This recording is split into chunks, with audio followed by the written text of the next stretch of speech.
समन्ता चक्रवालेषु अत्रा गच्छन्तु देवता सद्धम्मं मुनिराजस्स सुनन्तु सग्मुक्तं धम्मस्सवेन कालो अयं बधन्ता धम्मस्सवेन कालो अयं बधन्ता धम्मस्सवेन कालो अयं बधन्ता।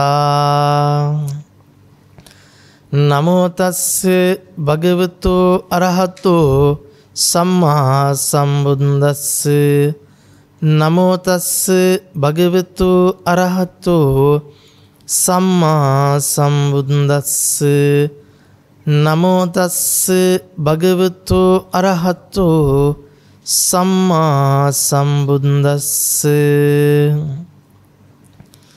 තථාගත අමාමෑණී ලෞතර සම්මා සම්බුදුරජාණන් වහන්සේ ලෝක සත්වයා කෙරෙහි මහත් වූ අනුකම්පාවෙන් යුක්තව උතුම් ධර්මය දේශනා කොට වදාරන්නට යෙදුණා.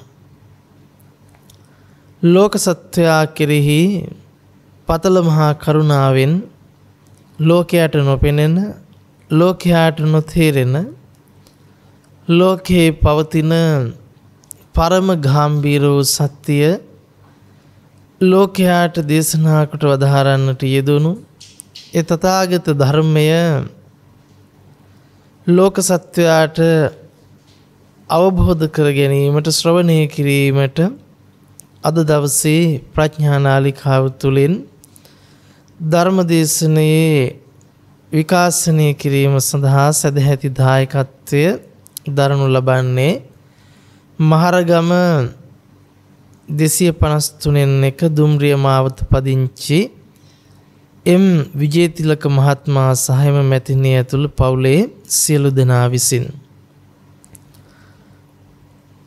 අපි හැමදෙනාම ජීවිතේ ජීවත් වෙනකොට මරණය පිළිබඳව අත්දකිනවා. මරණය කියන දේ අපි ජීවිතේ නිරන්තරයෙන් අත්දකින අහන්න ලැබෙන දෙයක්.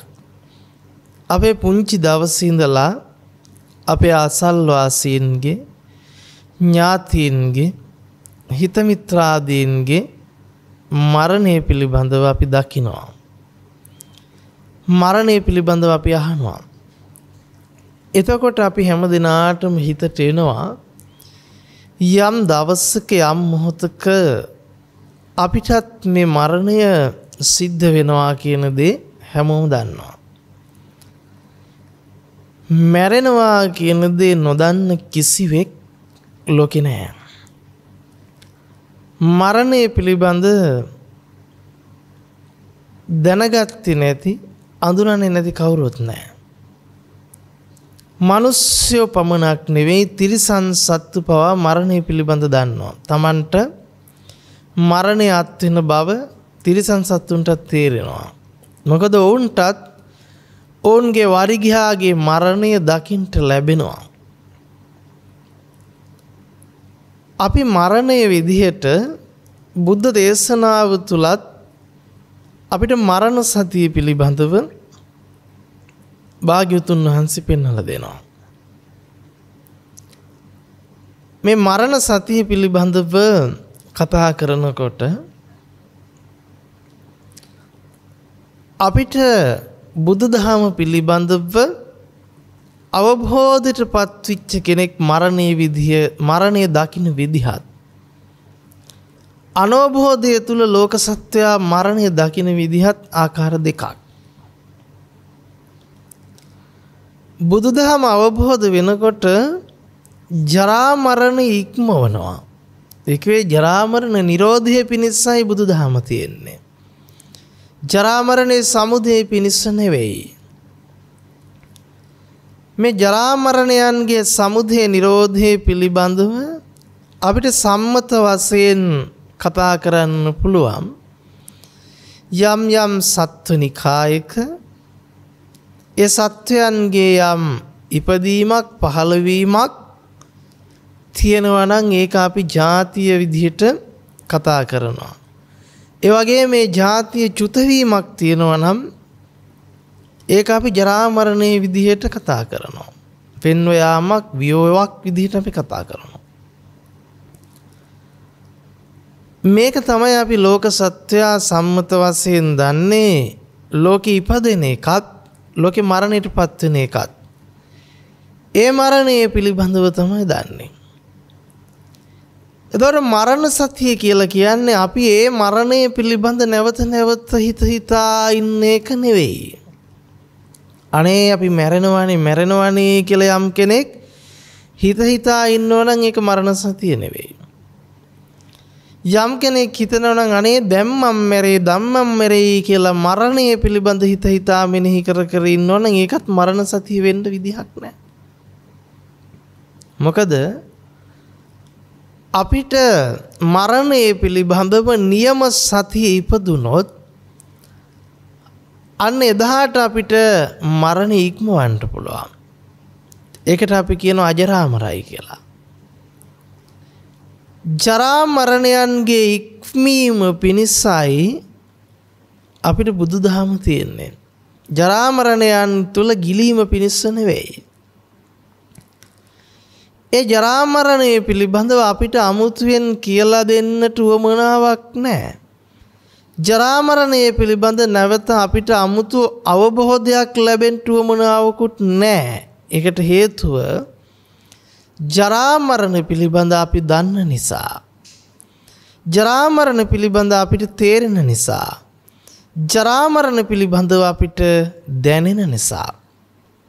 නමුත් අපිට තියෙන ගැටලුව තමයි ජරා මරණ පිළිබඳ අපි දැනගෙන හිටියත් ජරා මරණ පිළිබඳ අපිට තේරුණත් ඒ සම්මත මරණය පිළිබඳ අපි කොපමණ දැනගත්තත් අපිට මරණය පිළිබඳ නියමාකාර සතිය සිහිය එතනින් උපදින්නේ නැහැ. අපි බලමු එහෙමනම් මේ සම්මත වශයෙන් අපි කතා කරන මරණය සහ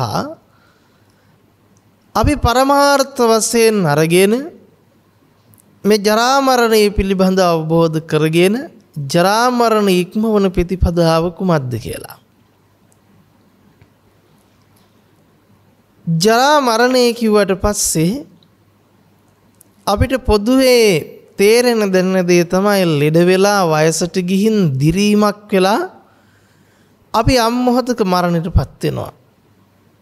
මනුස්ස ලෝක වශයෙන්, දිව්‍ය ලෝක වශයෙන් ගත්තත් දිව්‍යයන්ගේ චුත වීම, බ්‍රහ්ම ලෝක වශයෙන් ගත්තත් ඒ බ්‍රහ්මයන්ගේ චුත වීම, හැම දිනාටම ජරා මරණ අත්දැකීම පොදුවේ සම්මත වශයෙන් තියෙනවා. මේ මරණය පිළිබඳව අපි බැලුවොත් එහෙමනම් අපි ඒ විදිහට කතා කරනවා වගේම බුදුදහම තුල පෙන්නනවා ස්කන්ධයන්ගේ පහළවීමක් ඇද්ද? ඒ පහළවීම තමයි ජාතියේ සමුදය. ජාතිය සමුදය. ස්කන්ධයන්ගේ බිඳීමක් ඇද්ද? ඒ බිඳීම තමයි ජාති නිරෝධය නෙවෙයි ජරා මරණයේ සමුදය. ස්කන්ධයන්ගේ බිඳීම ජරා මරණ සමුදය විදිහට පෙන්නනවා. තොර ස්කන්ධයන්ගේ බිඳීම ජරා මරණයේ සමුදය විදිහට පෙන්වුවාට පස්සේ ස්කන්ධයන්ගේ බිඳීම වශයෙන් අපි අරගෙන තියෙන්නේ ශරීර කූඩුවේ බිඳී යාම විනාශ වීම වෙනසීම විදිහට. නමුත් ස්කන්ධයන් කියලා කියන්නේ ශරීර කූඩුවේ බිඳී යාමට නොවේ. රූප, වේදනා, සංඥා, සංඛාර, විඥාන පහේ බිඳී යාමට අපි කියනවා ජරා මරණ සමුදය කියලා. රූප, වේදනා, සංඥා, සංඛාර, විඥානයන්ගේ පහළවීමක් ඇද්ද ඒක ජාති සමුදය. රූප, වේදනා, සංඥා, සංඛාර, විඥානයන්ගේ බිඳී යාමක් ඇද්ද මේක ජරා මරණ සමුදය. ජාති සමුදය, ජරා මරණ සමුදය දෙකම අවිද්‍යාව ප්‍රත්‍ය කරගෙනයි සිද්ධ වෙන්නේ.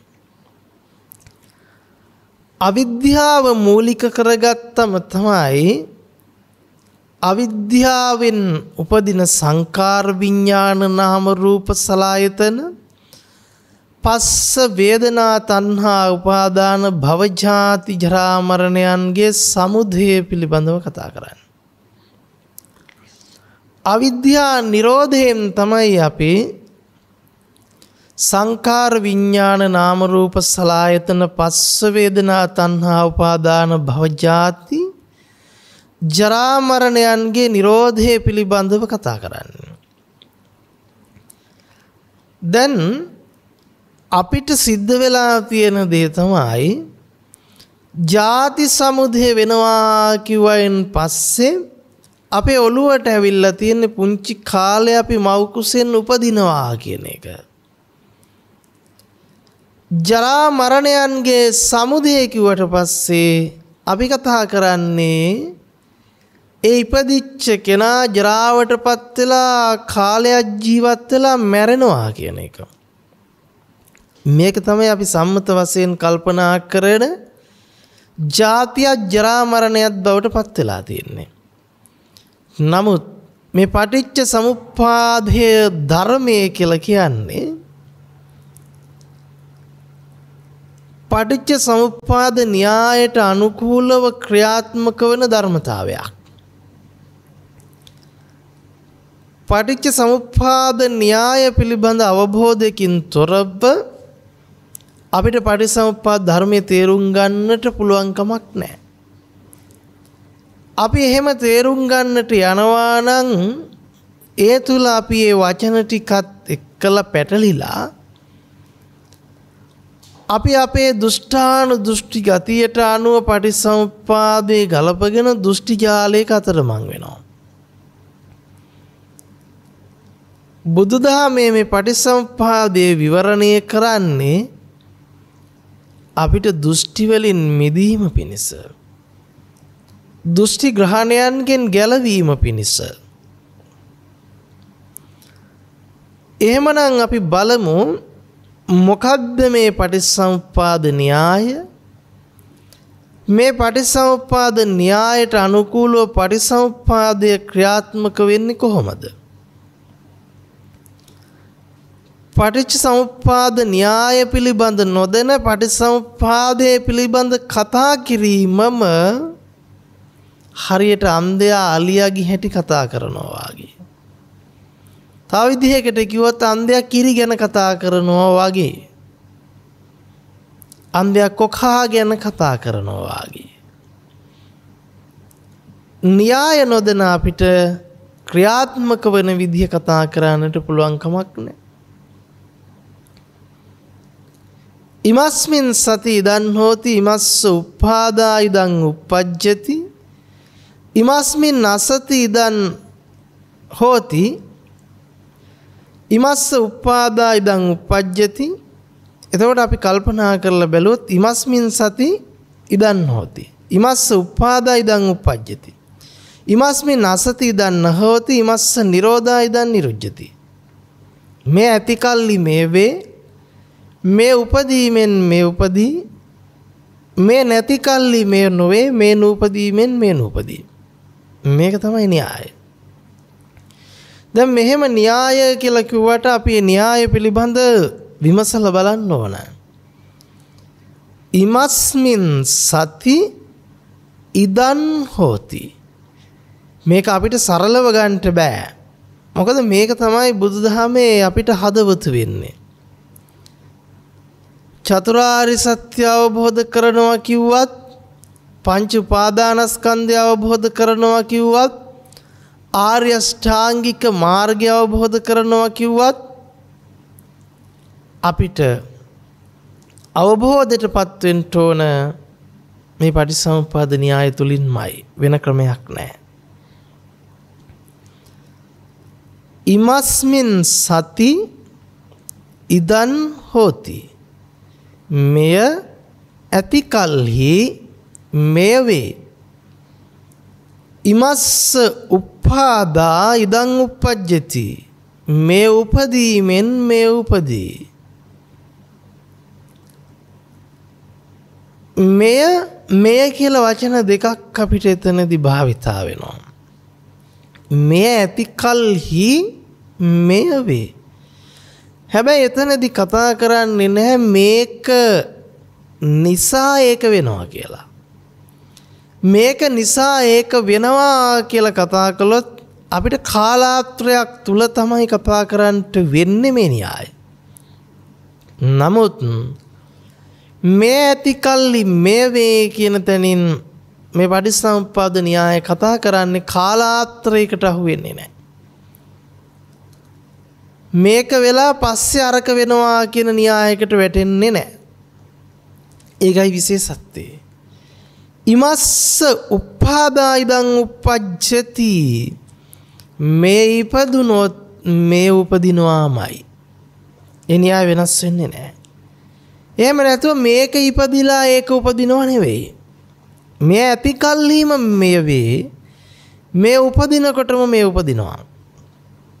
තොර මේ නැති කල්ලි මේ නොවේ, මේ නූපදිනකොට මේ නූපදිනවා.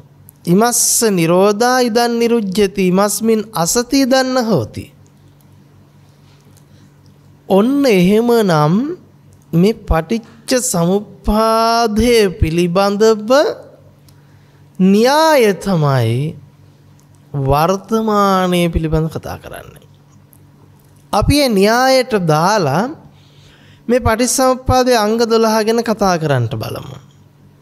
අවිද්‍යාව, සංඛාරය, විඥාණය, නාම රූපය, සලආයතනය, පස්සය, වේදනාව, තණ්හාව, උපාදානය, භවය, ජාතිය, ජරා මරණය. නමුත් අපි වර්තමානයේදී මේ න්‍යාය පුදුම විදිහට වරද්දවගෙනයි පටිච්චසමුප්පාදයේ අංග 12 පිළිබඳ සාකච්ඡාවට පත් කරන්නේ.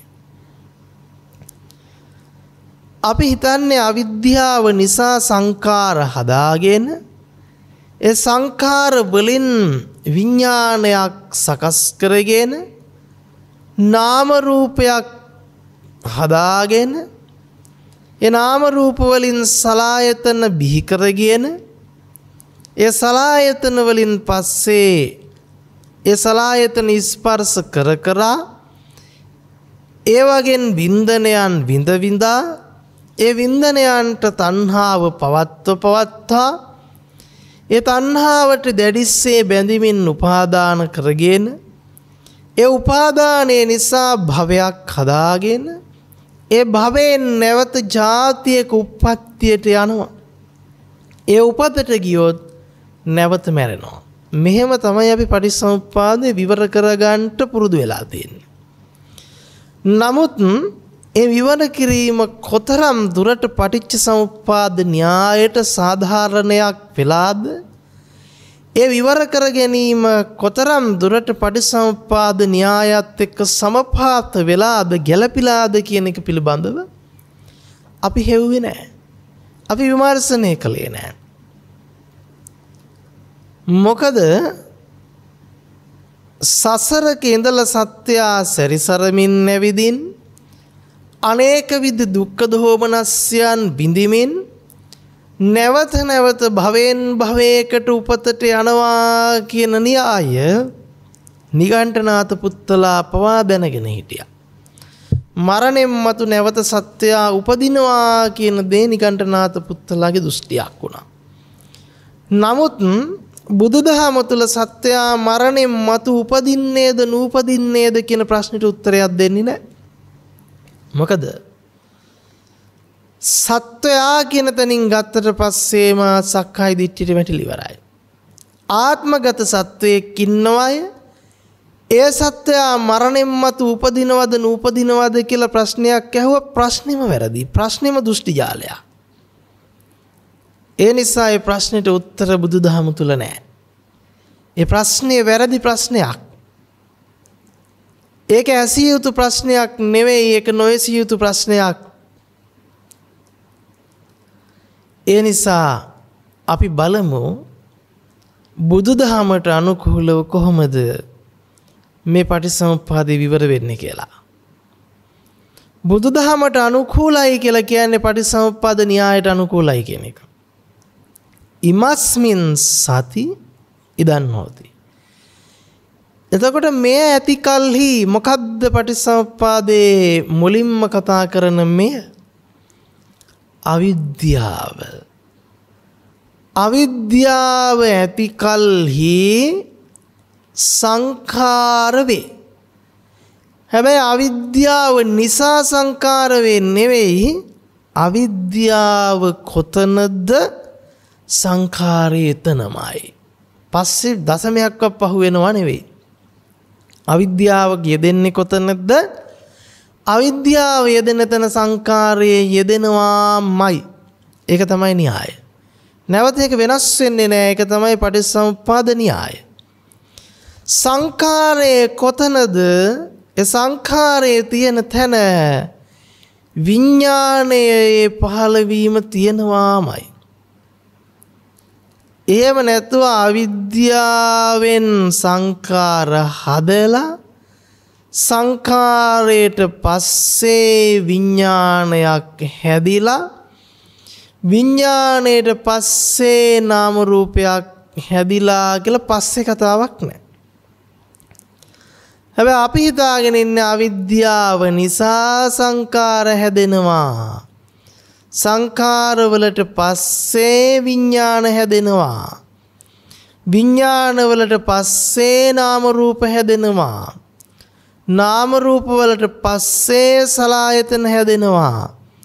සලආයතන වලට පස්සේ ස්පර්ශය වෙනවා. අපි හිතන් ඉන්නේ අවිද්‍යා සංකාර විඥාන නාම රූපයකින්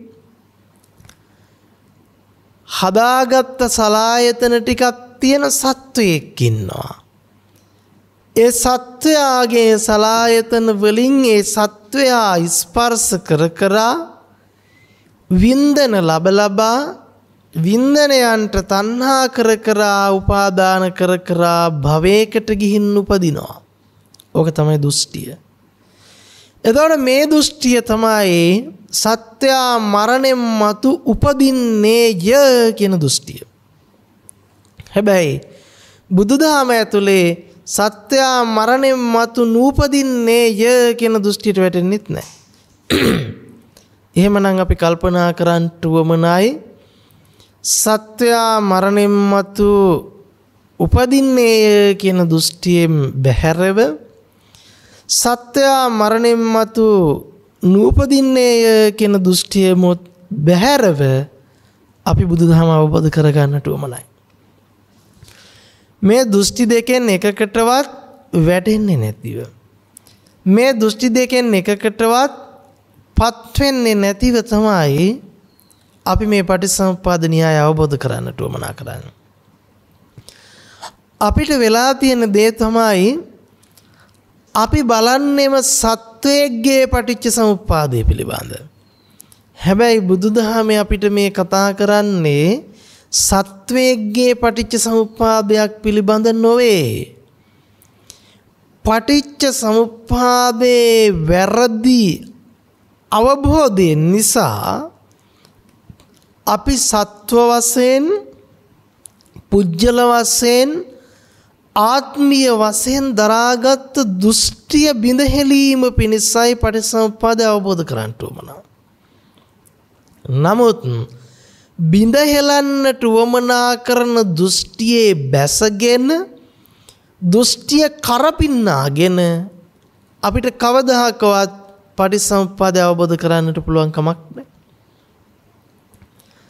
අපි සත්ව වශයෙන් ගත්ත, පුජ්‍යල වශයෙන් ගත්ත, ආත්මීය වශයෙන් ගත්ත දෘෂ්ටියේ බැසගෙන ඒ දෘෂ්ටියට අනුගත වෙලා ඒ දෘෂ්ටිය තුල ඉඳීමින් අපි මොකද්ද කරන්නේ?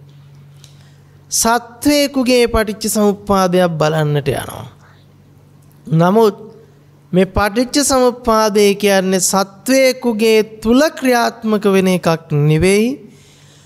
පටිච්චසමුප්පාදේ ක්‍රියාවලිය තුල අවිද්‍යාගතව වෙලීම නිසා, බැස ගැනීම නිසා සත්ව යන හැඟීම උපදිනවා කියන දේ අපි තෝරගන්නට උවමනයි. එහෙනම් අපි තේරුම් ගමු මේ න්‍යාය තමයි අපිට වැදගත් වෙන්නේ ඒ දෘෂ්ටිය බිඳ හිලීම පිණිස. ඒ දෘෂ්ටියෙන් බැහැරවීම පිණිස. න්‍යාය ගත්තොත් මේ ඇති කල්හි මේ වේ. එහෙමනම් මෙතන පෙන්වන්නේ අවිද්‍යාව ඇති කල්හි සංඛාර වේ. සංඛාර ඇති කල්හි විඥාන වේ. විඥාන ඇති කල්හි නාම රූප වේ. නාම රූප ඇති කල්හි සලආයතන වේ. සලආයතන ඇති කල්හි ස්පර්ශ වේ. ස්පර්ශ ඇති කල්හි වින්දනය වේ. වින්දනය ඇති කල්හි තණ්හාව වේ. තණ්හාව ඇති කල්හි උපාදානය වේ. උපාදානය ඇති කල්හි භවය වේ. භවය ඇති කල්හි ජරා මරණ වේ. ජරා මරණ ඇති කල්හි මොකද්ද තියෙන්නේ? භවය ඇති කල්හි ජාතිය වේ. ජාතිය ඇති කල්හි ජරා මරණ වේ.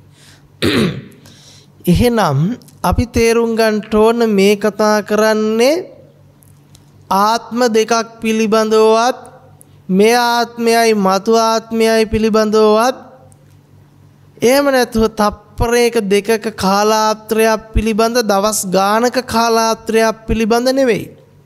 නමුත් අපිට වෙලා තියෙන්නේ මේ පටිච්ච සමුප්පාදය අපි ගලපගෙන තියෙන්නේ කාලාන්තරයකට. මේ ජීවිතේ උපත ගැනත් නෙවෙයි අපි කතා කරන්නේ. මේ ජීවිතේට අපි ඇවිල්ලා තියෙන්නේ අවිද්‍යා සංකාර විඥාන නාම රූප වලින්, නාම රූප බැහැගෙන මෞකුසක සලායතන බිහි වෙලා. එතනට තමයි අපි ඇවිල්ලා තියෙන්නේ. ඒ ඇවිල්ලා ඒ සලායතන අද ස්පර්ශ කරගෙන වේදනා භුක්ති විඳලා අද තණ්හාව ඇති කරගෙන මතු භවයකට මතු භවයකටත් ගිහිල්ලා මතු භවයක උපතකට ගියොත් ඔන්න ජාතිය පහළ වෙලා ඒ ජාතිය සිද්ධ වුණොත් ජරා මරණ වෙනවයි කියලා අපි මේ ගන්නෙ. ඒතර කොයිතරම් අනුවණකමකින්ද අපි පටිච්චසමුප්පාදේ ගලපගෙන තියෙන්නේ? කොයිතරම් ආත්මීය දෘෂ්ටියකින්ද අපි පටිච්චසමුප්පාදේ ගලපගෙන තියෙන්නේ? මේ වර්තමානය තුල කතා කළ යුතු පටිච්චසමුප්පාදයේ අංග 12 ක්‍රියාත්මක වීම කාලාන්තරයකට පැටවීම නිසා අපිට අගමුල ලියන්නට බැරි වෙන විදියට පටිච්චසමුප්පාදය තුල අතරමං වෙලා. අගමුල කොහෙවත් නොතේරෙන විදිහටම මේ පටිච්චසමුප්පාදය පිළිබඳව අපිට තියෙන අවබෝධය හීන වෙලා. එහෙමනම් මේ පටිච්චසමුප්පාදයේ අංග 12 ක්‍රියාත්මක වීම අපි කතා කළ යුත්තේ මේ මොහොත. මේ ඇති කල්ලි මේ වේ. එහෙනම් අවිද්‍යාව කොතනද? එතනම අනිත් අංග 11 ක්‍රියාත්මකයි. අවිද්‍යාව මේ දැන් ක්‍රියාත්මකයි නම් එතන සංකාර විඥාන නාම රූප සලආයතන පස්ස වේදනා තණ්හා උපාදාන භව ජාති ජරා මරණයන්ගේ සමුදය. අපි අද වෙනකොට කතා කරන්නේ ජාතිය නැති වෙලා ජරා මරණය උපදිනවා කියලා. ජාතිය එහෙම නැත්තම් කෙනෙකුගේ ජාතිය අහිමි වෙලා ගිහිල්ලා උපත නැති වෙනකොට ජරා මරණය සමුදය වෙනවා කියලා තමයි අපි කතා කරන්නේ. හැබැයි ඒක කොයිතරම්නම් මෝඩකමක්ද කියලා බලන්නකෝ. ජාති නිරෝධා ජරා මරණ නිරෝධය. තර බුදුදහමේ කතා කරන්නේ ජාතිය නිරෝධ වුණොත් තමයි ජරා මරණයන්ගේ නිරෝධය සිද්ධ වෙන්නේ. නමුත් අපි අද කතා කරන්නේ ජාතිය නිරෝධ වෙනකොට ජාතිය නැති වෙනකොට මොකක් කියලාද? ජාතිය නැතිවීමෙන් ජරා මරණය ඇති වෙනවා කියලා. ඒකට විශේෂයෙන් බලපාන තව හේතුවක් තමයි මේ නිරෝධය කියන වචනයට අපි නැතිවීම කියන වචනේ පාවිච්චි කරනවා. ඒක බරපතල හානියක් වෙලා තියෙනවා. සමුදය නිරෝධය කියලා ගත්තම අපි කතා කරන්නේ සමුදය කියන්නේ ඇතිවීම, නිරෝධය කියන්නේ නැතිවීම කියලා. ඒක බරපතල ගණේ වරදක් වෙලා තියෙනවා. මේ ධර්ම අවබෝධයේ පිණිස බාධාවක් වෙලා තියෙනවා. සමුදය කියන්නේ හට ගැනීම. සමුදය කියන්නේ ඇතිවීම. නිරෝධය කියන්නේ නොහට ගැනීම. නමුත් නිරෝධය කියන්නේ නැති වෙලා යන එක නෙවෙයි. සමුදය නිරෝධය කියන්නේ සකස් වීමත් නොසකස් වීමත්, හට ගැනීමත් නොහට ගැනීමත්, ඇතිවීමත් ඇති නොවීමත්. එහෙම නැතුව නැතිවීමත් නෙවෙයි, ඇතිවීමත් ඇති නොවීමත්, හට ගැනීමත් නොහට ගැනීමත්, සකස් වීමත් සකස් නොවීමත්. අපිට වෙලා තියෙන ඇතිවීමත් නැතිවීමත් කියලා අරගෙන තියෙනවා. හැබැයි ඇතිවීමත් ඇති නොවීමත්. එතකොට ඇතිවීමත් ඇති නොවීමත් කියන එකයි ඇතිවීමත් නැතිවීමත් කියන එකයි වචන දෙකක්. නැතිවීම කියලා කියන්ට වෙන්නේ අපිට ඇති දෙයක නැතිවීම. හැබැයි ඇති නොවීම නම් අපිට කියන්න වෙන්නේ ඇතිවිච්ච දෙයක් ගැන නෙවෙයි. එනිසා වචන භාවිතය තුල පවා අපිට මේ පටිච්චසමුප්පාද න්‍යාය පිළිබඳව අවබෝධය අහිමි වෙලා තියෙනවා. නැති වෙලා තියෙනවා. හොඳට මතක තියාගන්න නිරෝධය කියලා කියන්නේ නැතිවීම නෙවෙයි, නොහට ගැනීම. එනම් ජාති නිරෝධයෙන් කියලා කියන්නේ ජාතියේ නොහට ගැනීමෙන්. ජරා මරණ නිරෝධය වේ. ජරා මරණයන්ගේ නොහට ගැනීම වේ. ජාතියේ සකස් නොවීමෙන් ජරා මරණයන්ගේ සකස් නොවීම වේ. ජාතියේ ඇති නොවීමෙන් ජරා මරණයන්ගේ ඇති නොවීම වේ. මෙන්න මේ විදිහට අපි ගන්න ඕන. එහෙමනම් අපි කල්පනා කරගත යුතුයි අපේ වචන භාවිතය තුල පවා අපි පටිච්චසමුප්පාදේ වරද්දගෙන. ජාතිය කියලා කියනකොට අපිට එන්නේ මව් කුසෙන් පහළ විච්ච ජාතිය පිළිබඳ සිහිය, කල්පනාව. ඒක තමයි අපේ සම්මත ජාති උපත. ඒකත් බුදුරජාණන් වහන්සේ කතා කරනවා. මොකද ඒක සම්මතයේ සිද්ධ වුණු උපත. ඒක බැහැර කරන්නේ නැහැ. නමුත් අපි පරමාර්ථ වශයෙන් ගත්තයින් පස්සේ ඔබට තමන් පිළිබඳ හැඟීම, මම පිළිබඳ හැඟීම, ජීවත් වෙන හැඟීම පහළ වෙන්නේ කොතනද? එතන තමයි ජාතිය උපත. ඒ හැඟීම ඔබට පහළ වෙන්නේ වෙන කොහෙවත් නෙවෙයි. තමන්ගේ ජීවිතේ රූප වේදනා සංඥා සංකාර විඥාන පහ අත්දැකීම තුල. රූප වේදනා සංඥා සංකාර විඥාන පහ අත්දැකීම කියන්නේ වෙන මොකුත් නෙවෙයි. තමන්ගේ ජීවිත අත්දැකීම. තමන්ගේ ජීවිත අත්දැකීම කියන්නේ වෙන මොකුත් නෙවෙයි. තමන් ජීවිතේ අහන, දකින්න, විඳින, අත්දකින්න ක්‍රියාවලිය.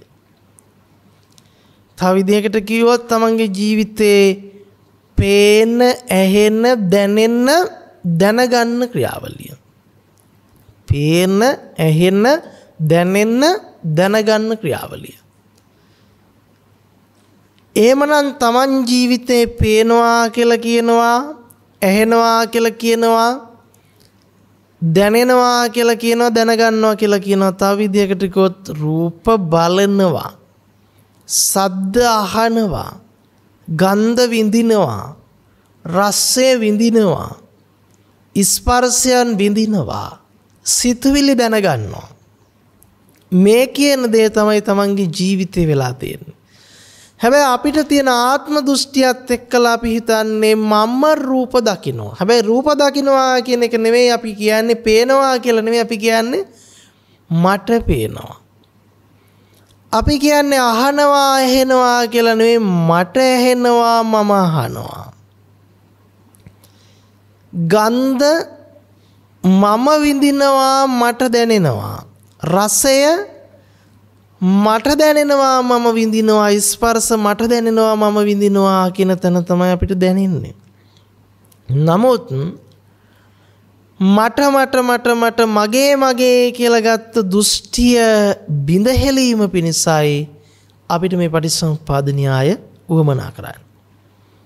එහෙනම් ඔන්න අපි කල්පනා කරලා බලමු මේ පටිච්චසමුප්පාද න්‍යායට අනුව මේ අංග 12ක ක්‍රියාත්මක වීම කතා කරනකොට හොඳට මතක තියාගන්න මේක අංග 12ක් විදිහට අපිට කතා කළාට අවබෝධයේ පිණිස, ඒ කියන්නේ අවිද්‍යාව සමුදය වෙන ක්‍රමවේදය පිළිබඳ අවබෝධයටයි මේක අංග 12කට කඩලා පෙන්නන්නේ. එහෙම නැතුව මේ අංග 12 ක්‍රියාත්මක වෙන්නේ 12 වතාවකදී නෙවෙයි. අංග 12 ක්‍රියාත්මක වෙන්නේ 12 වතාවකදී නෙවෙයි. අවිද්‍යාව යෙදෙන තැන මේ ක්‍රියාකාරීත්වය සිද්ධ වෙනවා. එහෙම නැතුව අවිද්‍යාව යෙදෙන තැන සංඛාර සිද්ධ වෙලා අනිත් ටික නවතින්නේ නැහැ. විඥාණයට එනකන් ඉපදිලා අනිත් ඉපදීම නැති වෙන්නේ නැහැ. අවිද්‍යාව කොතනද? සංඛාර විඥාන නාම රූප සලආයතන පස්ස වේදනා තණ්හා උපාදාන භව ජාති ජරා මරණයන්ගේ සමුදය තමයි. ඒ කියන්නේ අවිද්‍යාවෙන් පිරිච්ච තැන පුජ්‍යලයක් ජීවත් වෙන බවට හැඟීම තියෙනවාමයි. ඒ පුජ්‍යලයක් ජීවත් වෙන බවට හැඟීම තියෙන තැන වර්තමාන මොහොත තියෙනවාමයි. වර්තමාන මොහොත තියෙන තැන වර්තමාන මොහොතේ ගෙවී යාම අපිට දැනෙනවාමයි. මං වර්තමාන ජීවත් වුණා, දැන් මේ මොහොත ගෙවුණා කියන සංඥාව හැඟීම තියෙනවාමයි. මෙන්න මේ හැඟීමෙන් ජීවත් වීමම තමයි අවිද්‍යාවෙන් ජීවත් වීම කියලා කියන්නේ. මේක තමයි අවිද්‍යාවේ ජීවත් වීම. මං දැන් ජීවත් වෙනවා. මං අතීතේ ජීවත් වුණා. මං අනාගතයට ජීවත් වෙනවා. දැන් මං වර්තමානයේ ජීවත් වෙමින් පවතිනවා කියන දෘෂ්ටිය මත තමයි මේ පටිච්චසමුප්පාදයේ සමුදයේ ක්‍රියාත්මක වෙන්නේ. ඒ දෘෂ්ටියේ ඉන්නකම් ඔබට තියෙනවා දැන් මොකද්ද සිද්ධ වෙන්නේ? දෘෂ්ටියේ ඉන්නකම් වර්තමාන මොහොත ඔබට සමුදය වෙනවා. වර්තමාන මොහොත සමුදය වෙනවා කියලා කියන්නේ එතන අවිද්‍යාව යෙදිලා තියෙනවා. එතන සංකාරය යෙදිලා තියෙනවා. ඇයි එතන සකස් වීමක් තියෙනවා, මම ඉන්නවා කියන සකස් වීම. එතන විඥානයක් තියෙනවා, මම ඉන්නවා, ලෝකේ තියෙනවා කියන දැන ගැනීම තියෙනවා. එතන නාම රූපයන්ගේ සකස් වීම තියෙනවා. මොකද්ද? මම කියලා කෙනෙක් ඉඳගෙන මේ ලෝකේ දෙයක් අත්විඳිනවා. එතන තියෙනවා අපිට නාම රූපයන්ගේ සකස් වීමත් එක්ක සලආයතන. මම කියලා කෙනෙක් ඉන්නවා, එයාට හැකන නාසය දිව ශරීරයක් තියෙනවා. ඒත් එක්ක එයාට එතන ක්‍රියාත්මක වෙනවා මොකද්ද? ස්පර්ශය. මම කියන කෙනා මේ සලආයතනයන්ගේ ලෝකේ ස්පර්ශ කරනවා. ඊළඟට එතන ක්‍රියාත්මක වෙනවා මොකද්ද? වින්දනය. මම කියන කෙනා ස්පර්ශය ලබලා වින්දනයක් ලෝකෙන් විඳිනවා. ඒත් එක්කම එතන ක්‍රියාත්මක වෙනවා ඒ වින්දනය ලැබමින් මේ වින්දනයේට මම තණ්හා වෙනවා, තණ්හා නොවෙනවා කියලා හරි එකක්. වෙනවා කිව්වත් නොවෙනවා කිව්වත් තණ්හාවම තමයි. මොකද සක්කාය දිට්ඨියෙන් ක්‍රියාත්මක වෙන්නේ. ඊට පස්සේ ඒ කෙනා තමයි මොකද්ද වෙන්නේ? ලෝකේ අල්ලගෙන තියෙන්නේ, උපාදාන කරගෙන තියෙන්නේ. වර්තමානයේ තුල යා මොකද්ද කරන්නේ? ලෝකයක් තියනවා කියන දෘෂ්ටිය තුලම තණ්හාවෙන් උපාදානය පවත්වල ඉවරයි. ඒ කියන්නේ ලෝකයක් එක්ක බැඳීම සිද්ධ කරගෙන ලෝකයක් එක්ක ගනුදෙනුවත් එක්ක එයා බැඳිලා ඉවරයි. උපාදාන වෙලා ඉවරයි. ඒ උපාදානයේ තියෙනවා කියන්නේ අර භවයක් තියෙනවා. මොකද්ද භවය? කාම භව, රූප භව, අරූප භව. වර්තමානයේ කාම භවය අත්විඳිනවා. රූප භවය අත්විඳිනවා. අරූප භවය අත්විඳිනවා. අන බලන්න. ඒ භවයත් එක්ක යාට ජාතිය තියෙනවා මොකද්ද? මම මේ වෙලාවේ ජීවත් වෙනවා. ඇහැ කන නාසය දිව ශරීරය දරාගත්ත මම මේ වෙලාවේ ජීවත් වෙනවා. නිස්කන්ධයන්ගේ පහළවීම එයාට තියෙනවා. ඒත් එක්කම එයාට තියෙනවා මම මේ ජීවත් වෙන මොහොත ගෙවිලා යනවා. අන්න ස්කන්ධයන්ගේ බිඳීමේ සමුදය තියෙනවා එයාටයි. ජාතිය පහළ වුණා කියලා කියන්නේ යාට වර්තමානයේ මං ජීවත් වුණා කියන හැඟීමත් එක්ක වර්තමානයේ ගෙවි යාම අනිවාර්යෙන්ම එයාට දැනෙනවා. ඔන්න බලන්න අවිද්‍යාවෙන් පිරිච්ච තැන පටිච්චසමුප්පාදයේ සමුදය යෙදෙන විදිහ. අවිද්‍යාව යෙදිච්ච තැන යාට තියෙන වර්තමාන මොහොතක ගෙවි යාම මේක තමයි එහෙමනම් ඔන්න ජරා මරණයන්ගේ සමුදය පරමාර්ථ වශයෙන්. ඒ අවිද්‍යාව යෙදෙන තැන වර්තමානයේ තුල ජීවත් වෙන බවට තියෙන හැඟීමම තමයි මේ පටිච්චසමුප්පාදයේ අංග 12 ක්‍රියාත්මක වීම. නමුත් අපි න්‍යාය අනුකූලව ගත්තොතින් අපි මේක ලියා ගන්නටුවමනයි. මේක අවබෝධයෙන් අපි තේරුම් ගන්න ඕන සත්ව නොවන, පුජ්‍යල නොවන, ආත්ම නොවන තැනකින් මේ පටිච්චසමුප්පාදයේ ක්‍රියාත්මක වෙනවයි කියන එක තේරුම් ගන්නට වෙනවා. ඒ ගැටේ අපි ලියා ගන්න තාක්කල් අපි ජීවිතේ අවබෝධය ලැබපු මරණය පිළිබඳ සතිය උපදවගත්ත, මරණය පිළිබඳ සිහිය උපදවගත්ත, මරණය පිළිබඳ නුවණ උපදවගත්ත කෙනෙක් බවට පත් වෙන්නේ. ඔන්න එහෙමනම් අපිට දැන් නුවණක් ලැබුණා වර්තමාන මොහොත තුල ජාති සමුදයක් ජරා මරණ සමුදයක් තියෙනවා. සම්මතෙන් මව් කුසෙන් උපදින ජාතිය මැරිලා යන තැනට එහා ගිහිල්ලා ඔන්න අපි තේරුම් ගත්තා වර්තමාන ස්කන්ධයන්ගේ හටගෙන බිඳීමක් තියෙනවා නම් මේ ජරා මරණයන්ගේ සමුදයක් ජාතිය සමුදයක් තියෙනවා කියලා. හැබැයි අපි මේක දැනගෙන මොහොතක් පාසා ස්කන්ධ ඇති වෙනවායේ නැති වෙනවායේ කියලා ගත්තට තවම අවබෝධය ඇවිල්ලා නැහැ. ඒ අපි ඉන්නේ සමුදය තුල. ඒ අපි තේරුම් ගන්න තියෙන සමුදය. හැබැයි ඒ සමුදය පිළිබඳ හරියාකාරයෙන් තේරුම් ගැනීමක් නෙවෙයි. ඒ අවිද්‍යාව යෙදිලා තියෙන තැනක වර්තමානයේ ක්‍රියාත්මක වීම. ඒකත් අපි තේරුම් ගන්න තියෙන අවිද්‍යාවෙන්. මොහොතක් පාසා ස්කන්ධයන්ගේ සකස් වෙමින් බිඳී යාමක් තියෙනවාය. ඒ සකස් වෙමින් බිඳී යාම තියෙන නිසා පුජ්‍යල භාවයක් නෙවෙයි තියෙන්නේ. ස්කන්ධයන්ගේ හට ගැනීම සහ නොහට ගැනීමක් තියෙන්නේ කියලා අපි කතා කළොත් ඒ නිරෝධයේ පැත්ත කතා කරලා නැහැ. ඒ කතා කරලා තියෙන සමුදය පැත්ත. ඇයි? ස්කන්ධයන්ගේ බිඳී යාම කියන්නේ ජරා මරණ සමුදය මිසක ජරා මරණ නිරෝධය නෙවෙයි. ස්කන්ධයන්ගේ බිඳී යාම සිද්ධ වෙන්න නම් ජාතිය සමුදය වෙන්න ඕන. ජාතිය සමුදය වෙන්න නම් භවය සමුදය වෙන්න ඕන. භවය සමුදය වෙන්න නම් උපාදානය සමුදය වෙන්න ඕන. උපාදානය සමුදය වෙන්න නම් තණ්හාව සමුදය වෙන්න ඕන. තණ්හාව සමුදය වෙන්න නම් අනිවාර්යයෙන්ම වින්දනය සමුදය වෙන්න ඕන. වින්දනය සමුදය වෙන්න නම් ස්පර්ශය සමුදය වෙන්න ඕන. ස්පර්ශය සමුදය වෙන්න නම් සලආයතන සමුදය වෙන්න ඕන. සලආයතන සමුදය වෙන්න නම් නාම රූප සමුදය වෙන්න ඕන. නාම රූප සමුදය වෙනවා නම් මෙතන අනිවාර්යයෙන්ම විඥාන සමුදය වෙනවා. විඥාන සමුදය වෙනවා නම් එතන සංකාර සමුදය වෙනවා. සංකාර සමුදය වෙනවා නම් අවිද්‍යාවේ සමුදය තියෙනවා. එහෙනම් අපි ස්කන්ධයන්ගේ බිඳී යාම හිතා හිටියත් ඒ සමුදය වෙන්නේ අවිද්‍යාවමයි. අපි හිතනවා සත්වේත් නැතිය, පුජ්‍යලයක් නැතිය හරි මෙතන ක්‍රියාත්මක වෙන්නේ මොහොතක් පාසා ස්කන්ධ ඇතිවෙමින් නැතිවීමක් කියලා හිතා හිටියාම අපි හිතනවා අපිට අවබෝධය ලැබිලා අපි අවබෝධය කරගෙන ඉන්නේ. අපි දැන් අවබෝධය තුල හික්මන්නේ කියලා. නමුත් ඒ මොහොතක් පාසා ස්කන්ධයන් නැති වෙමින් නැති වෙනවා කියලා ගන්න එක අවබෝධය නන් නොවේ. ඒ අවිද්‍යාව යෙදිච්ච තැනක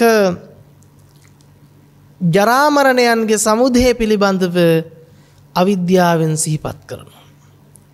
එහෙනම් අපි ජරා මරණයන්ගේ සමුදේ මොහොතක ස්කන්ධ හටගෙන බින්දෙනවා කියලා ගත්තොත් අපි ඇතිවීම නැතිවීම කියන තැනට එනවා.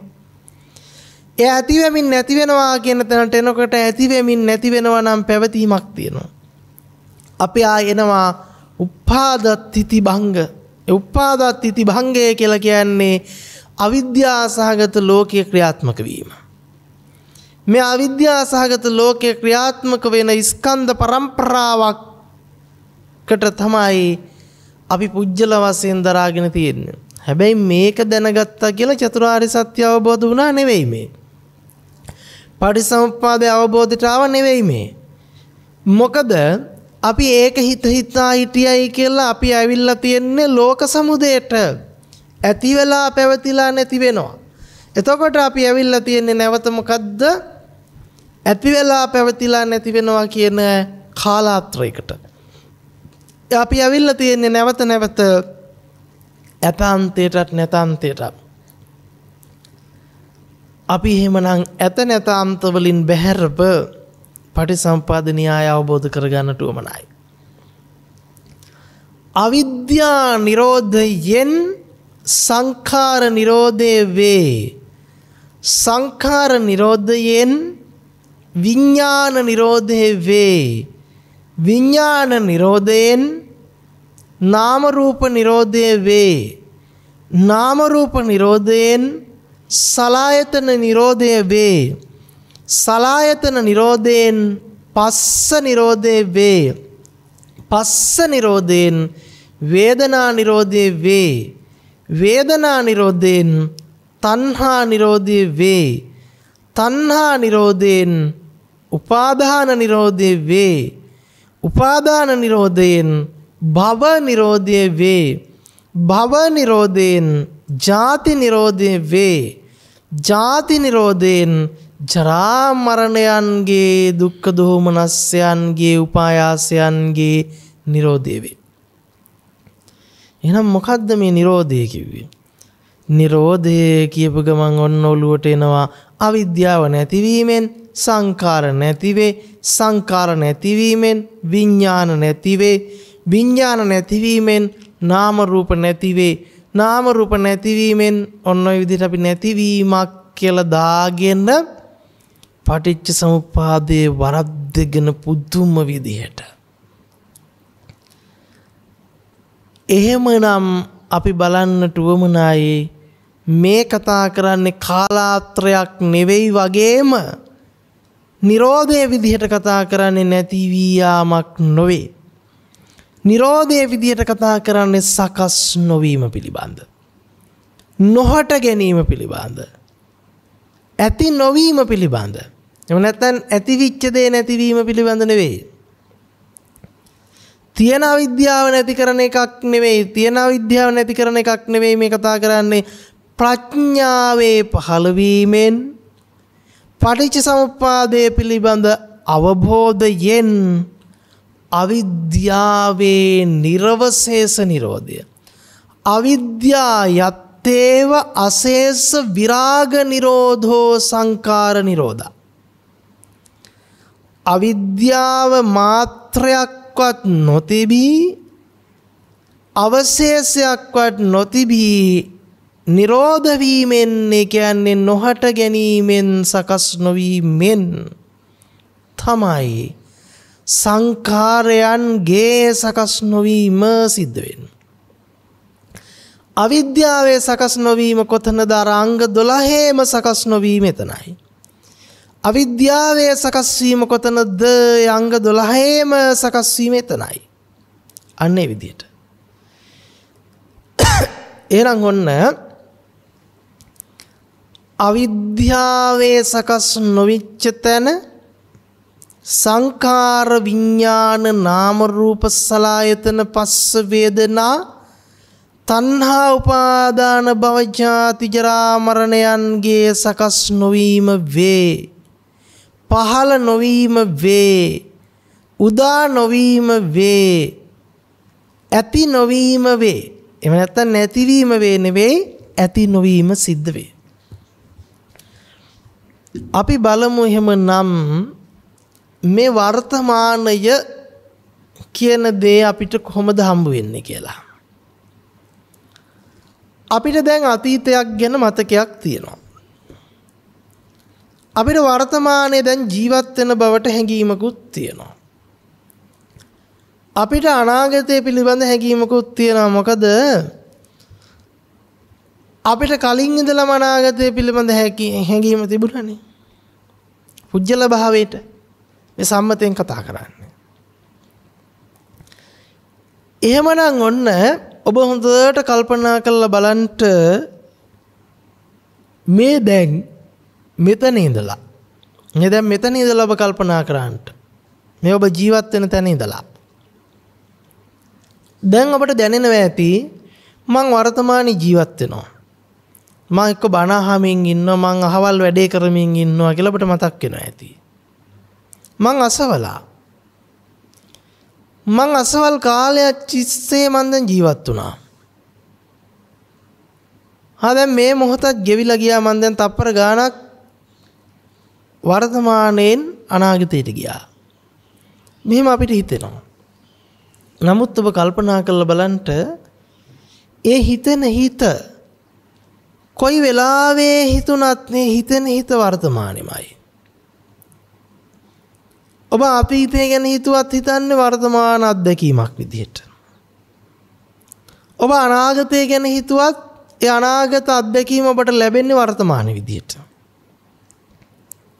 එහෙනම් අතීතය ගැන ගත්තත් අනාගතය ගැන ගත්තත් ඒ අතීතය ඔබ භුක්ති විඳා කියලා හිතුවට ඒ භුක්ති විඳීම සිද්ධ කළේ වර්තමානයේ තුලනේ. වර්තමානයේ කරගෙනයි ඒක භුක්ති විඳින්නේ. මොකද මේ වර්තමානයේම තමයි ඔබට ශනකින් අතීතේ වෙන්නේ. අනාගතයේම තමයි ඔබට ශනකින් වර්තමානයේ වෙන්නේ. එතකොට ඔබ ජීවත් වෙලා තියෙන වර්තමානයේ තුලමයි.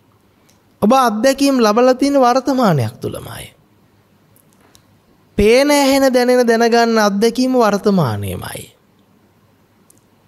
ඔන්න අපිට එහෙමනම් පුංචි නුවණක් ආවා. අතීතයේ කිව්වත් අනාගතයේ කිව්වත් මේක මේ වර්තමානයේ ලබන අත්දැකීමක්. ඒක අත්දැකීමක් බවට පත් උනේ කාටද? තමන්ට.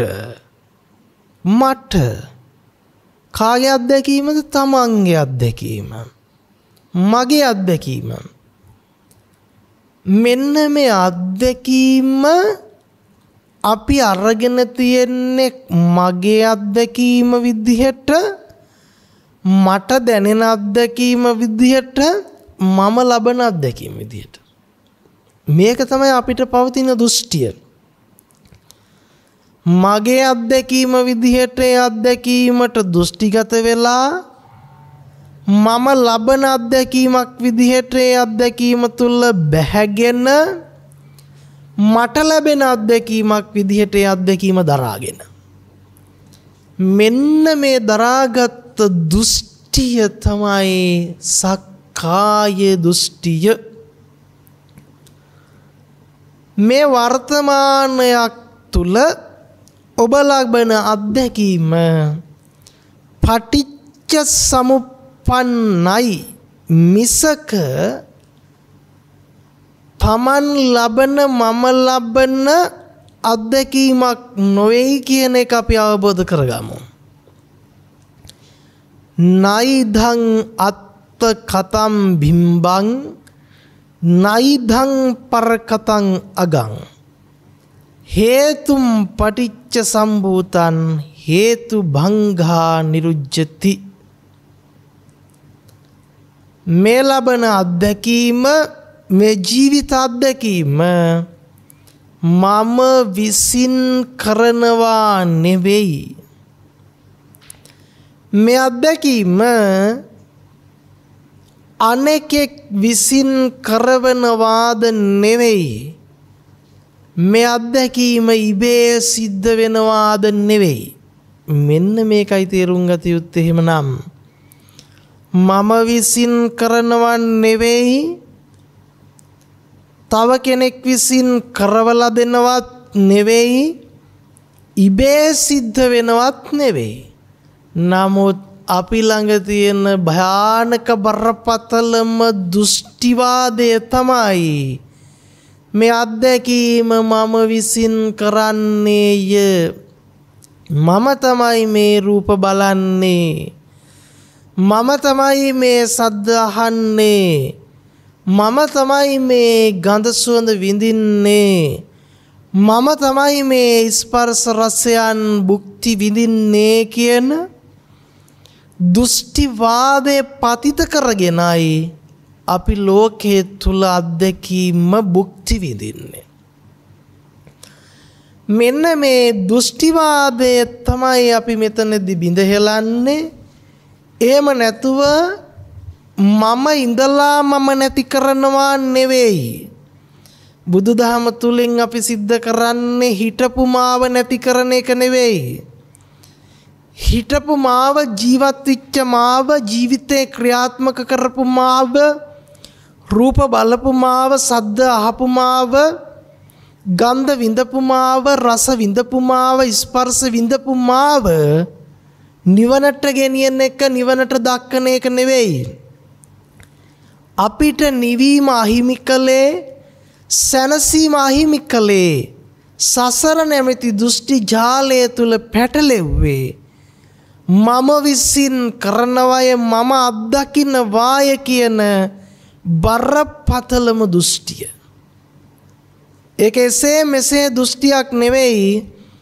ඒ දෘෂ්ටිය කොච්චර ප්‍රබලද කියලා කිව්ව බුදුදහමේ පෙන්වන්නේ ඒක දෘෂ්ටි මහා සාගරයක්. දෘෂ්ටි මහා කාන්තාරයක්.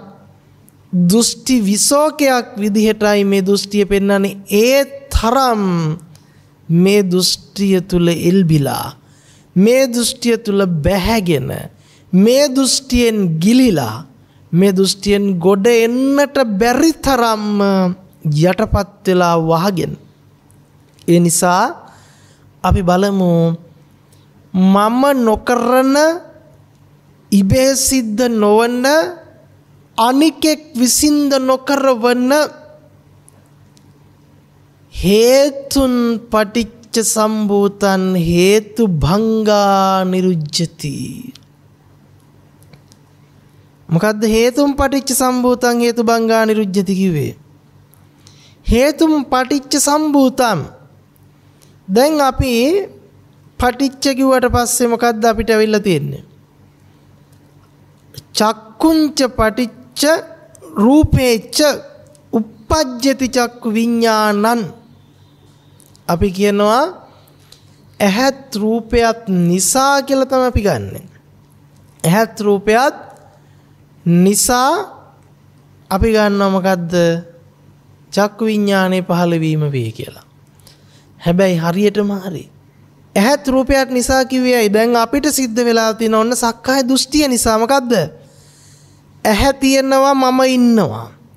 රූප තියෙනවා ලෝකේ. ඒ තියෙන රූප මම භුක්ති විඳිනවා කියන දෘෂ්ටිය නිසා තමයි අපිට මොකද්ද වෙලා තියෙන්නේ? හේතුම් පටිච්ච සම්භූතම්. මේ සම්භූතය එහෙම නැත්නම් මේ ලෝකයේ සකස් වීම අපිට සිද්ධ වෙන්නේ මම ඉන්නවා ලෝකේ රූප තියෙනවා මම එව්ව දකින්නවා කියන දෘෂ්ටියත් එක්ක ලෝකේ සකස් වීම තියෙනවා. ඒ දෘෂ්ටියේ බිඳී යාම කොතනද සකස් නොවීම කොතනද? අපිට මේ සම්භූතය සකස් වීමක් ගැන කතා කරන්නට බෑ. හේතු භංගා නිරුජ්ජති. හේතුව භංග වෙනකොට අපිට ඒ සම්භූතයේ නිරුද්ධ වීම සකස් නොවීමයි පෙන්වන්නේ. එහෙනම් අපි බලමු අපිට තියෙන අවිද්‍යාව මොකක්ද කියලා. දැන් ඔන්න ඇහැ රූපය කියන දේ වෙනුවට අපි අත්දැකීම තේරුම් ගන්නට ගන්නේ දකුණු අත වම් අත. ඔබ හිතන්න මේ දකුණු අත තමයි ඇහැ, මේ වම් අත තමයි රූපය. ඒතර මේක තේරුම් ගන්න පහසුයි. දකුණු අත ඇහැ, වම් අත රූපය. දැන් හිතන්න දකුණු අත බව දන්නේ නැහැ. දන්නේ නැහෙනි කොහොමදවත්. වම් අත බව දන්නේ නැහැ. නමුත් දකුණු අත බව දැනගත්තේ කවුද? මම. ඔන්නේ මම කියන එක තමයි දෘෂ්ටිය. ඔන්න හිතන්න අනාත්ම විච්ච දකුණු අත තියෙනවා අනාත්ම විච්ච වම් අත තියෙනවා. ආත්මීය විච්ච හැඟීම අපිට කියනවා මේක දකුණු අත මේක වම් අත කියලා. එහෙම නැතුව දකුණු අතේ අනාත්ම භව නිසා දකුණු අත බව හඳුනන්නේ නැහැ. වම් අතේ අනාත්ම භව නිසා වම් අත බව හඳුනන්නේ නැහැ. ඒ කියන්නේ ආත්මවාදයක් ශක්තියක් ආත්මීය දෘෂ්ටියක් දකුණු අතෙත් නැහැ වම් අතෙත් නැහැ. ඒ නිසා දකුණු අත හම්බ වෙන්නේ නැහැ. එහෙනම් දකුණු අතේ සකස් වීමක් කොහොමටවත් එතන නැහැ. වම් අතේ පහළ වීමක් සකස් වීමක් හම්බ වෙන්නේ නැහැ. එහෙනම් වම් අතේ පහළ වීමක් එතන කොහොමටවත් නැහැ. නමුත් සක්කාය නැමැති පුජ්‍යල දෘෂ්ටි ආත්ම දෘෂ්ටිය කියනවා මොකද්ද? මේක දකුණු අත. ඔන්න දකුණු අත කවුද ගොඩ නැගුවේ එහෙමනම්? සක්කාය දිට්ඨිය. ආත්මීය දෘෂ්ටිය තමයි කිව්වේ මෙන්න දකුණු අත, ඔයා දකුණු අත. මෙන්න සක්කාය දිට්ඨිය තවරුවා වම් අත. දැන් මොකද්ද කරන්නේ? දැන් කියනවා දකුණු අත වම් අත ස්පර්ශ කරනවා. දකුණු අත වම් අත ස්පර්ශ කරනකොට මොකද්ද ඇහෙන්නේ? දකුණු අත වම් අත ස්පර්ශ කරනකොට කියනවා මොකද්ද? සද්දයක් ඇහුණා. අපි ඒ සද්දට උපමා කරන විඥානය. දැන් කියනවා මොකද්ද? දකුණු අතයි වම් අතයි ස්පර්ශ කරලා සද්දය ඇහුණාය. දකුණු අතයි වම් අතයි ස්පර්ශ කළා සද්දය ඇහුණාය. කවුද කිව්වේ? තමන් කිව්වේ. සක්කාය දිට්ඨිය කිව්වේ. දැන් අපි හිතමු මෙන්න මේ දකුණු අත වම් අත ස්පර්ශ කරපු ක්‍රියාවලිය පිළිබඳ අපි බලමු. දැන් දකුණු අතට ක්‍රියාවලිය හම්බ වෙන්නෙත් නැහැ. වම් අතට ක්‍රියාවලිය හම්බ වෙන්නෙත් නැහැ. සද්දට ක්‍රියාවලිය හම්බ වෙන්නෙත් නැහැ. සද්දය දන්නේ නැහැ මොකක් කියලාද? සද්දයක් කියලාවත්. නමුත් අපි කල්පනා කළොත් මේ ඇහිම කියන තැනට අපි දාගන්නවා මොකද්ද? සද්දේ ඇහිමට අපි තවරනවා ආත්මීය දෘෂ්ටිය. හරියට පෙනීමට අපි තවරනවා මොකද්ද? මට පේනවා. ඇහිමට අපි තවරගෙන තියෙනවා මට ඇහෙනවා. දැනීමට අපි තවරගෙන තියෙනවා මට දැනෙනවා.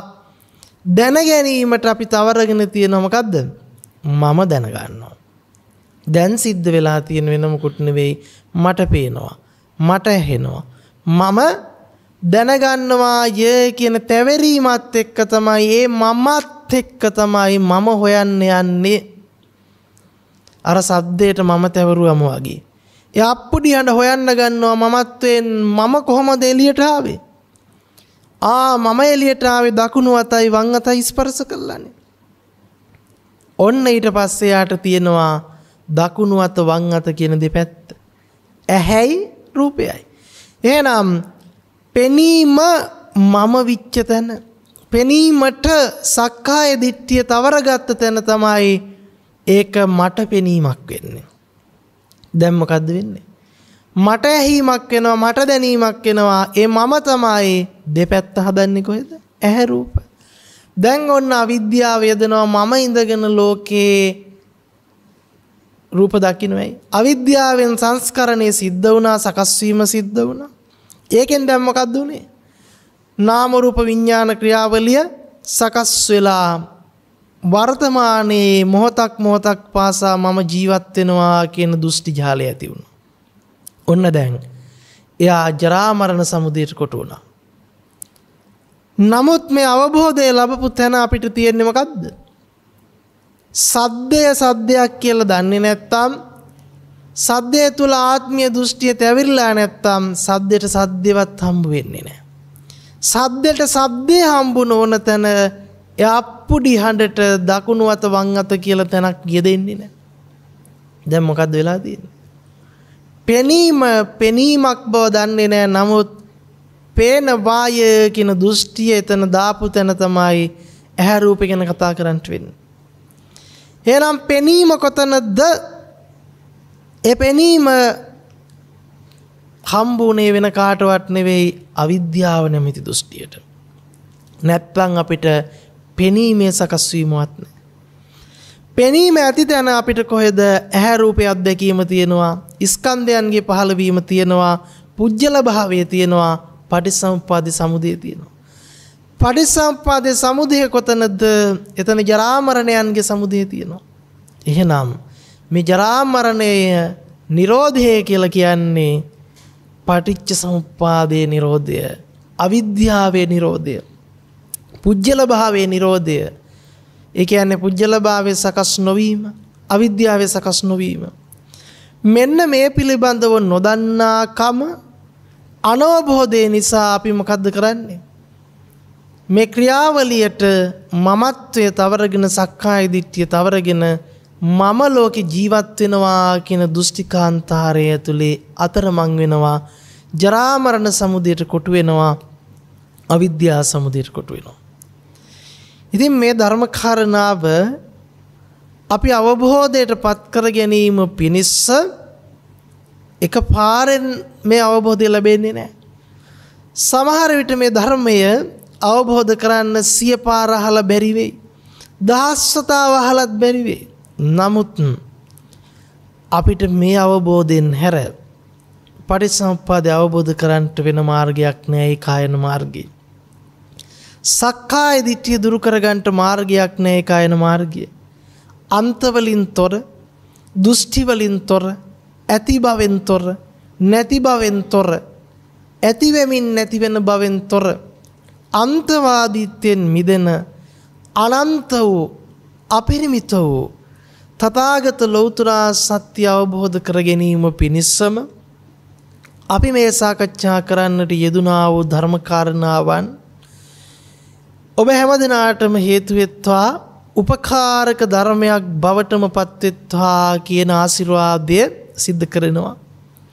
නැවත නැවතත් ධර්ම කාරණාවන් සිහිපත් කරගෙන ජාති සමුදයත්, ජරා මරණ සමුදයත් පිළිබඳව මනාකොට අවබෝධ කරගෙන පටිච්ච සමුප්පාදයේ පිළිබඳ අවබෝධය තුළින් ජරා මරණ නිරෝධයේ පිණිසම, අජරාමර භාවයට පත්වීම පිණිසම මේ ධර්ම කාරණාවන් හේතු වෙත්වා, උපනිශ්‍රේ වෙත්වා, උපයෝගී කරගනිත්වා කියලා හැම දිනාටම ප්‍රාර්ථනාවක් සිදු කරනවා. විශේෂයෙන්ම අද දවසේ ප්‍රඥා නාලිකාව තුළින් මේ ධර්ම දේශනාව සිදු කිරීම සඳහා සදැහැති දායකත්වය දරනු ලබන්නේ මහරගම 253 1 දුම්රිය මාවත පදිංචි එම් විජේතිලක මහත්මයා සහ එම මැතිණිය ඇතුළු පවුලේ සෑම සියලු දෙනා විසින් විශේෂයෙන්ම අරමුණු කරගන්නවා අභාව ප්‍රාප්ත දෙමව්පියන් වන ජිනදාස හෙට්ටිආරච්චි මහත්මයා,